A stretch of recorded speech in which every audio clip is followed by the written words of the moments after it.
Happy Monday to everybody out there who's able to tune in with us. I am super excited that we have Cynthia Coufal with us today. She is a veteran guidance counselor. She spent more than 25 years in the schools with teenagers. Thank you, Cynthia, for your contribution to society. I And love she's this. here to chat with us about how to become a better parent overnight. And if you're not a parent like me, but you are a mentor or you engage with teenagers, I'm sure you're going to walk away with some information along the way. So, first things first, Cynthia, thanks for being with us. Thank you for having me. I'm so excited for today. Absolutely. And for those of you who are tuning in for the first time, I'm Clarissa Constantine. I'm the founder of the Parent Tween Connection. And I love bringing professionals like Cynthia in to chat with families and with parents and with other professionals who work with teens and families because, teenagers are a strange bunch, aren't they, Cynthia, in some Yes. ways, right? They're still part child and yet part adult, and they're striving to become independent and yet often act like children along the way. And it's a really tumultuous time in many families. So bringing people like you in to help families learn different ways that they can approach things really gives them steps forward, doesn't it? Definitely. Awesome. So we are talking, Cynthia, based on the background that you have, how to become a better parent overnight. And there's a couple of points that I know that you really wanted to share with families. First of all, give us a background. Obviously, we know you were in guidance or a guidance counselor for a real long time, but like, how did that translate into the work that you do now? Well, I love working with young people. I work mostly with teenagers, like the 14 to 18 age, but I do have some college students and even college graduates that still need to figure things out. And so I Hmm. enjoy just all that new adult time. Hmm. And so all those ages. But I have worked with young people since I was 22 years old. That's when I started my teaching career. Hmm. And I worked full time until about 3 years ago when I retired. And I thought, I don't want to not do anything. I want to build a business. Hmm. I want to bet on myself and see what I can do all on my own. So I just decided that teens and young adults are still the people that I want to work with because I've always loved it. And I'm just continuing on with that. And I am a mom of two, four altogether in my blended family, and we have three grandkids. So this just keeps Fun. going on and on and on. And I just like to teach all of them, whatever stage they are, these kind of skills. That's awesome. So, one of the points that I know is very near and dear to your heart in terms of dealing with young adults, the new adults, like you said, is to Hmm. practice engaging with them without criticism. Hmm. Yes, that's very important to do because and because a lot of times when we're looking at our kids and the things that they're interested in and the things that they're doing and we just don't get it because Hmm. it's not part of our, how we grew up or the things that we enjoyed doing. And that's okay. We don't have to enjoy the things that they're doing, but we should be interested in those things. And so start conversations with your kids about the things that they're interested in. I remember my daughter loved anime and she wanted to dress up all the time and she watched all the the Asian cartoons or whatever. I still don't get at all what any of that is about. But she would, if I asked her about it, she would talk to me for hours about the characters and the stories and what they were doing. And I just listened and I would ask questions like, oh, well, why did this character do this? Or why did this happen? Or when they played video games, sometimes I would sit with them and just watch them. It was kind of like watching a movie. And even though I didn't understand or want to play the game myself, I wanted to watch and interact with them while they were playing, and I would ask questions about the characters there, like why are you going in this room, or what happens if you don't get the prize, or whatever it is. And so just be interested in the things that they're interested in, even if it's not something you really care about, Hmm. and don't criticize, oh well, that's stupid, or this is boring, or you should like something different. Just engage with them in kind of a free zone where you just allow them to talk to you about things and you take it in. So then how do we approach it when there's a situation? I'm thinking back to my own youth. A lot of folks say to me, how come you started an organization or a company that deals with families with teenagers when you don't have kids of your own? And my Hmm. response is always, I was the kid, I was the teenager. And there are certain aspects that I remember very acutely from my teenage years. And I remember one of the things that my mom was particularly opinionated about along the way was some of my friends. Mhm. And so I've heard that from some families, well, I don't like the kids they're hanging out with, and maybe there is genuinely cause for concern, right? Mhm. So, Right. and in any of these situations, whether it's, an interest in a particular genre of book or cartoon or gaming or whatever the case may be, right? Music was a big one in my family. My mother Yeah. did not like any of the music that I liked, right? But at what point, or at the point at which there is a genuine cause for concern, how do you recommend that families navigate that so that kids can be, or so that the kids will hear, Mhm. hopefully, Yeah. what mom or dad wants to share as far as their concerns are valid? Well, I think that part of it has to do with allowing your child to have opinions that are different than yours. It doesn't mean that if they have an opinion that's scary or a little bit, just against your family values, it doesn't mean that you don't try to help them see other ways of viewing that, but to tell Mhm, them that's wrong to think that, or you should not, that's always going to turn them in the other direction, even if sometimes they are more like you than they are going to admit because they mhm, don't want to be, they want to start individuating. I love that word. They want to mhm, start being an individual person, and they should be. We don't want them to be just like us, and we don't want them to be dependent on us. We want them to go off into the world and be adults that can handle themselves. And mhm, so sometimes just having conversations and asking them, why do you have that particular view? Or why do you want to do this or that or be with these people? My son had some friends that I was not too excited about. And I remember telling him that it's fine for them to come to our home because then I could kind of have a little bit of control over what was going on. Because there in the homes of the friends, there wasn't a whole lot of, I don't even know if adults were there. And so I would just say, if you want to out with them, that's fine. And even though I didn't like them, I would just say, have them here because it gave me a little bit more control. Because if I fight him and say, you cannot be with these people and you can never see these kids, he's going to do it. And I'm not going to have any control or any say or any influence on what goes on. mhm. And then when he wasn't with them and he was talking about how much he liked them, I would just bring up the things that were scary to me. Like most of them were quitting school, and he was, Mm, we didn't want him to quit school. And I would say, well, what do you think they're going to do when they quit school? Like, what's their plan and what's going to happen? And just try to open his eyes to, oh, this doesn't really make sense, or these people aren't really, the kind of kids that I should hang out with. And luckily, there was actually another adult in his life, a teacher, that helped him get on the right track. And it's not that we couldn't have, but sometimes you have to have that outside adult who cares for them. absolutely. And you're kind of working side by side with them, sometimes Mhm, secretly. But, and we were sort of secretly working with this teacher, like, how can you help him get away from these kids? How can you get him interested in something that, and when it comes from someone that's not the parent, it's very helpful. mhm. And so if you can engage any kind of adult in your life, an adult family member that you really, you obviously have to like the values of the adults that you're bringing into the family, but or into the situation. But teachers, coaches, mentors, life coaches, other Mhm. people, that can kind of help steer those directions because they will listen to that more than they're going to listen to the parent. And usually they're saying the exact same thing you're saying. It's just coming from a different person. So that can be helpful. Absolutely. The number of families between my husband, who's also a teen mentor, and me, the number of times we've had conversations where the parents are like, wow, wonder where they've heard that before. Hmm. And I was like, well, that's a case where, Cynthia, and the roles that you and my husband and I play often in teenagers' lives, we have the distinct privilege of not being their parent, Yes. right?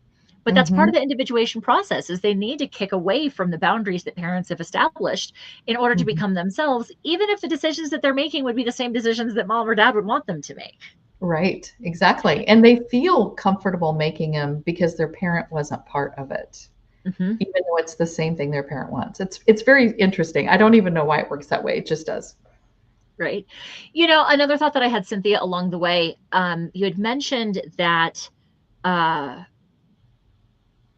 you know, they go and they make their own decisions, right? And they take in what we say, or they don't take in what we as the Mhm. adults in their lives say.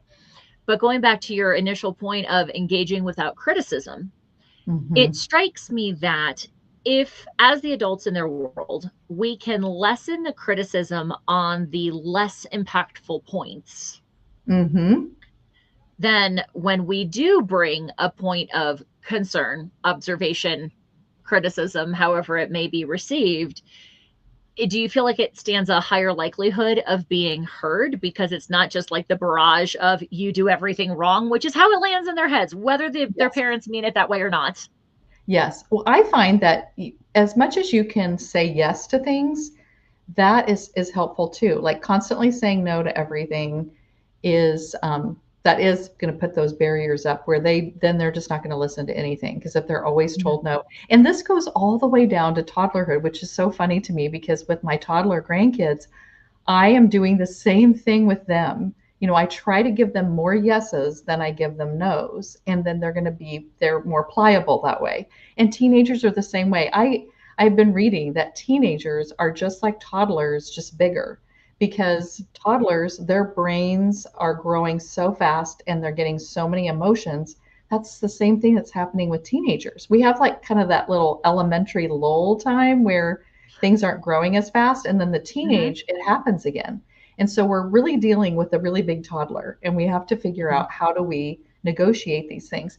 And so if your child wants to go to a concert and you're like, oh gosh, I'm too scared for them to go to a concert. And instead of saying no, could you say yes by, okay, I will allow you to go to the concert, but I'm also going to go, but I'll set 10 rows back or whatever, so that they can have their independence. They can go to the concert, but you're still there where you feel safe. So you were saying a yes, but it's a yes that you can handle. Or Mhm. like with the friend thing, I don't like these friends. I don't want you to go to their home, but could they come to our home? And Mhm. can you hang out here? And I used to tell my kids if their friends didn't want to come to our house, then there was something amiss there. Like, well, what's the reason why they wouldn't want to come here? Because they have free reign at their house and they're not going to have free reign here. And what does that tell you? Like we'd have a whole conversation about that. But how often can you say yes I or like find some sort of compromise so that they're going to be more likely to listen to you? That's awesome. I like that a lot. All right. So then I also know that you're a firm believer in almost like micro steps toward stronger connections, right? Yes. That we can take little steps every day to Hmm. strengthen connections. And I mean, I obviously parent tween connection, we're all about connection here. So tell me what you see in that realm and where opportunities lie. Well, we need to find ways to daily connect with our kids. And when I work, almost all of the clients that I work with, they are so busy. I get it that it would be very hard to find real good connection every day because they are going from Mhm. school to practice to work to bed. I mean, like there's no kind of in between times. But even just now that we have texting, I didn't really have texting when my kids were going through high school, maybe at the very end of their high school. But you could even send them like a little message, of encouragement or, hope you have a good day or, I hope your test went well or just something that connects with them, putting a little note in their room so when they do come home, maybe you go to bed before they ever come home from work. I've seen that happen before. Put a little note, I hope you had a good evening. Mhm. I'll see you in the morning. I love you, like that kind of stuff. If you pack a lunch, put a little note in Mhm. there. There's just like so many ways that you can just find that tiny bit of time where you let them know that I'm here, I love you, I hear you, I see you, because that's what they want. When I think about my teenage Mhm. time, all my anger came from no one's listening to me. Nobody is paying attention to what I have to say. They were always, be quiet. This doesn't matter. You don't know what you're talking about. And I was just furious all the time. And so I think the main thing that I do is try to hear kids. And I just feel like if parents just listen to your kids, just hear them and see them, and like celebrate the beautiful person that they are and they want to be, not who you want them to be, Mhm. they're going to be so much easier to handle than if they just feel like they're fighting you all the time. I have definitely said over the years that I felt like my opinions didn't matter in a lot of Yeah. cases. Hmm. And, it's not just, there aren't just implications to that when the kids are teenagers, but I know that one of the longer term effects that I've navigated has actually been about finding my own voice and thinking that my opinions matter as an adult. Because Yes. those are still formative years. They say that you're imprinted in the first 7 years where you've got a lot of what's going to impact you for the rest of your life. But that is not to diminish the impact of experiences during those teenage years by any Hmm. stretch. And Right. so recognizing that what you're offering right now, Cynthia, isn't just a matter of how do I make life with my teenager easier now, Hmm. but how can I set them up for longer term success? Constantly shutting them down in terms of their opinions, especially about themselves, can Hmm. have detrimental effects long beyond their teenage years. Yes. And again, this is something that you can start when, as soon as they are able to talk or even Mhm. make any decisions, start allowing them to have autonomy in what goes on in their life, what they're going to wear, how their hair is. I had a mom that was constantly fighting her daughter, and her daughter would tell me how desperate she was to get away from her mom. But she would come downstairs for school in the morning, and she liked to just have her hair back in a ponytail. She wasn't interested in doing her hair. She didn't like that. That wasn't her thing. And her mom would make her go upstairs and do something with her hair, like she had to curl it or had to, do something. And she was like, I don't want to do that. Or she would tell her, I don't like your outfit. And it wasn't anything like it was inappropriate. It was like she had sweatpants on and like a big plaid shirt over it, and her mom thought it looked sloppy or messy. Well, that was her style. She wanted to be that way. And constantly, every day, she and her mom were fighting about what her hair looked like and what her baggy clothes looked like or whatever. And those are things that it doesn't really matter in the scheme of things. There are times when I would look at my kid and think, oh, this is embarrassing because people are going to see them and say, what's wrong with their mom that she didn't make them do this or that? And then I thought, no, this is none. Like, if they want to dress like that, go ahead. My daughter Mhm. colored her hair every single color I think there ever was in the world. And I mean, I like my blonde and I kind of color it, but I've never been a different color than this. And she just loved it. And she looked beautiful in all of them. And I thought, if this is the worst thing she ever does is color her hair, then Mhm. I won.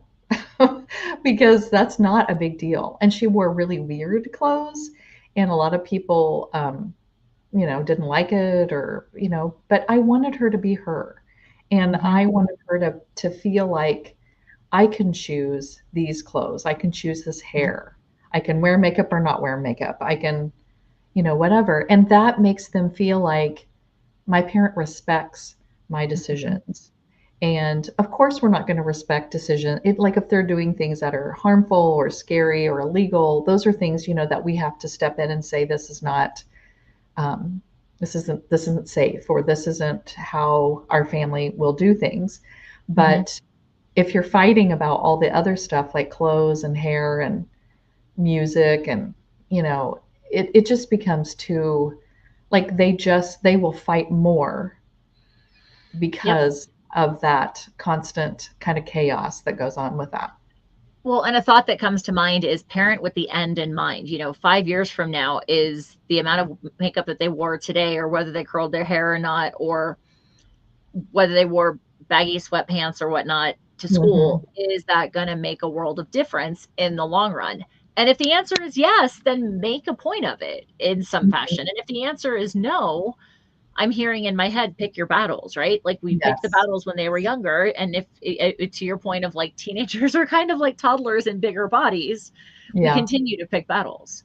Well, and I like Hmm. your point on respect.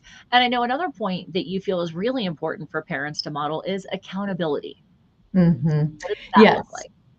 We are not perfect, and we need to allow our kids to know we're not perfect. And Hmm. when we make mistakes, we need to say to them, I am so sorry that I said that, or I'm sorry that I did that. Or even if we make a decision about something and then later we're in our bed, like, oh gosh, I should have done something different. This is not a good decision. It's Mhm. okay. You can say to them, you know what? I decided that. And now I've really thought about it and I've decided something else. And this is, how I want it to be, or this is how I think we should go about this.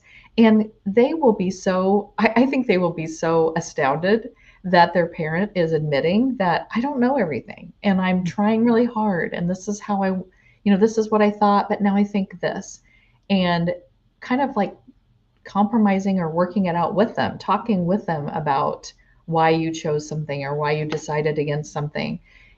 They will take that and run with it, I guess, or like do more of what you want them to do because they feel like they were like there's a respect in someone saying to you, I'm sorry, I made a mistake and I want to repair it. And I want us to have a good relationship. And I want um, us to not fight with each other all the time. And asking them, what do you need from me? And am I part Mhm. of the problem? And hearing whether you are or not and allowing it to be okay. Don't try to, well, I didn't mean it, or this isn't how I wanted it to be, or this is, that doesn't help. Like if they say, yes, you are part of the problem, then find out what is it that they're perceiving. It doesn't mean that you are a bad parent, or it doesn't mean that what they say is true, but what they're perceiving is the truth. And Mhm. so, what do you perceive? How is this going? And how could I repair that? How could I do things differently? And just see what they say. It might be something that you're like, oh, I can totally do that. Mhm. One of the thoughts that I have that has come up from conversations with other professionals over the years is if you're the parent of a 16-year-old, if it's your first, you've never been the parent of a 16-year-old before. Mhm. And if it's not your first, you've never been the parent of this 16-year-old before. Mhm. And anybody can look at two offspring from the same genetic componentry and recognize that those same genetics can create vastly different Yeah. results, right? And that what Mhm. works with one doesn't work with the other. Yep. And I also feel like as a recovering perfectionist myself, Mhm. I don't recall, and it's not to say it didn't happen, but I don't recall those kinds of conversations with my mom where she Mm. was like, "Oh, yeah, this was not how I meant to handle that. I'm really not happy with the way that worked out. Can we have a do-over or can we rediscuss this?" Something like that, right? Mhm. Whereas I do remember at least a couple of those instances with my dad.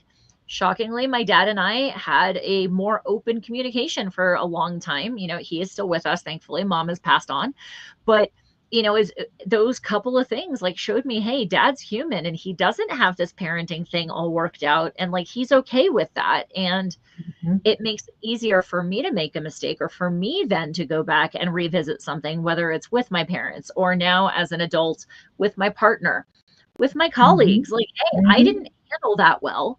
And I wish I could have done it better. Can I ask for some space and grace to redo things? Like that's Yeah. again, that's a formative experience that has long-lasting implications. Yeah, because we're modeling this behavior for our kids. We want them to be those kinds of adults. So we have to be that kind of an adult. Mhm. And a lot of adults get mixed up. I notice this in the education system a lot, like teachers, principals, whatever, really would feel disrespected if a child voiced their opinion about something.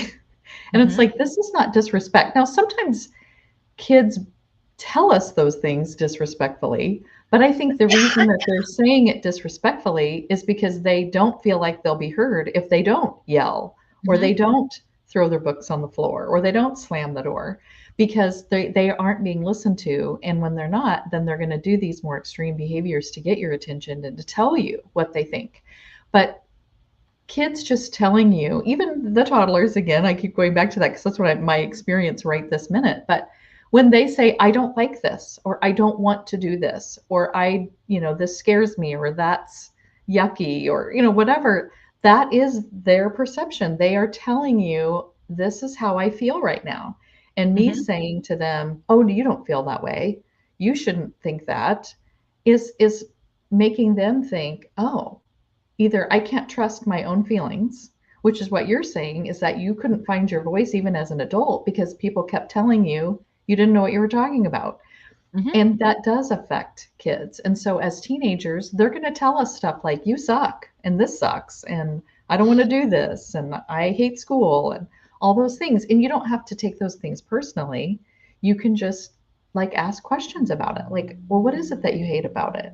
How could we work around that? What could we do next? Like that's how I talk to kids in school that would say, I hate school, and this school sucks, and my teacher's mean, and I would say, okay, well, tell me about that. What does that look like? And I would tell kids, and you can do this with your own kids too, but I would say, you don't have to come to school. And they would be like, oh, really? Well, won't I get in trouble? I'm like, oh yeah, truancy would happen, but you don't have to come. There's tons of kids who get truancy all the time and they don't come to school. Hmm. And then because it helps them to see that I actually am choosing to come here. Hmm. And okay, you're choosing to go there. So if you're choosing to come to school, does it feel good to say, I hate this place? This is like a prison? Or does it feel better to say, I'm checking off a box so I can move on with my adult life? Hmm. And then they're like, oh, well, it feels better if I don't hate it. Okay, well, you're choosing to come here. So what if you chose a different thought, like, I got to get through this so I can move on? That feels better. And so you can say that to your kids too. Like, maybe most kids don't actually like school. I mean, I don't think there's any teenager that would say, oh, I love going to school. It's so great. But, thinking I hate this or want to drop out or whatever, how can we get past that to this is something that it's just part of that trajectory of getting to that adult stuff? What things can we check off so you can get on to that stuff you do want to do? Absolutely. Awesome, Cynthia. I know we could talk about this for many, many, Yes. many, many, many hours. I want to wrap up this portion of our conversation. And as I know you're aware, everything that we do at Parent Tween Connection is founded in the foundations of connection. These Mm, are a result of a conversation that I had with myself probably 5 or 6 years ago, where I asked myself, why is it, to your point earlier, that teenagers often feel more comfortable coming to someone like you or me or another trusted adult in their family rather than their parents? And I was mhm, like, what is it that we're able to offer them that their parents don't in the same way? And let me clarify, I'm not saying that it's all parents' fault by any stretch, but that mhm, sometimes when you've got the emotional connections or the emotional baggage, as we could call it, right, of having been mhm, in relationship with these individuals for however long you have, you got stuff, right? Whereas like you and mhm, I don't necessarily have that with the kids. And so the mhm, foundations of connection for folks who aren't familiar start with create a safe place, observe, non judgment, nod and smile, as in zip it and let the other one talk, explore, challenge your truths or curiosity, take your time, innovate, own your own story, mhm, and nurture. And so mm, I'm curious, Cynthia, which of those is kind of popping for you today? And to be clear, these are not linear. This is not like a step one, step two. It's like the ball of yarn the cat got to. They're all interconnected. But which one's mhm. hard for you today, Cynthia? I think non-judgment. I mean, all of those things we talked about today, and I mean, every single thing you said is encompassed in that the whole Mhm. conversation that we had. But I think non-judgment because if we can approach our kids not judging what they think about things or the stuff that they want to do or how they wear their hair or what their clothes are, whatever, and just accepting them as human beings that have the same important emotions that I have Mhm. and that their emotions are true and real to them, even if they don't, we don't actually think that, or that I think the non-judgment is probably the biggest piece and maybe the hardest for us because Mhm. we do judge. I can't say that I didn't judge in my head, but I tried to look on the outside as though I was not. Right. And it's not easy. Not saying that No. it is, but I think that's I obviously that's why it's one of the foundations because it's something that I know Mhm. we can all work on. Awesome. Yeah. All right. We're going to wrap up this part of our conversation and Cynthia and I are actually going to head over to a conversation expressly for members of the Parent Tween Village and we are going to be talking about a topic that she proposed of behind school doors, what 25 years as a counselor taught me about teens and what parents need to know. We're going to be talking about what a lot of teens wish their parents knew or understood and more insight about how to foster emotional resilience without micromanaging. So if you are not yet a member of Parent Tween Village, pop on over to parenttweenconnection.com/Parent Tween Village, and the recording will be uploaded into our vault for viewing at any time in the future. So Cynthia, before we wrap up, what's the best website where folks can find you if they wanted to learn more about your services and your offerings? If they just go to cynthiacoufalcoaching.com and CYNTHIACOUFAL coaching.com, then that has all of how to work with me, my podcast, all the things are on there. Awesome. Thank you so much for joining us, and I will see you in Parent Tween Village shortly. All right. Thank you.